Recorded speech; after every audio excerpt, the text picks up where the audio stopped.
There was a golf cart rally for Kamala Harris at the Villages in Florida today. Now, if you know the Villages, that's a major retirement community in Florida.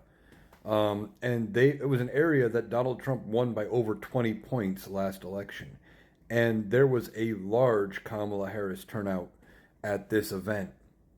And that's bad news for Donald Trump because if Donald Trump wants to carry Florida, he is going to need every vote he can get. Florida, while they say it is safe, it's usually only safe because of all of the retirees and the older people that are in Florida, which always tend to lean Republican.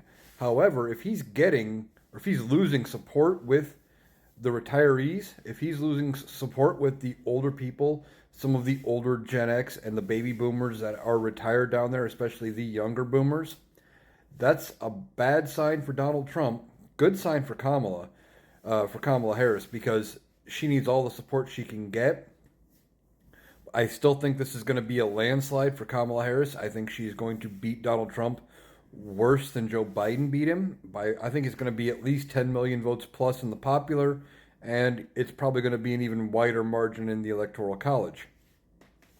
But if Kamala Harris can attract a large swath of older Gen X and the baby boomers especially, that is bad news for Donald Trump, because those people not only are part of his mainstream base, but they're also a group that is known to vote and vote in every election, and they show up no matter what.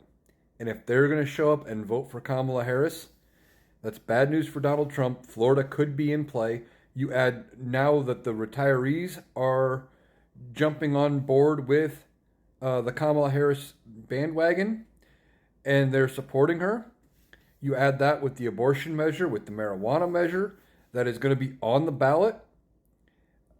Florida is in play. And if Florida flips for the Democrats in the Electoral College, the Republicans are going to have a major uphill battle to climb, if not an impossible battle to win, in order to win the presidency.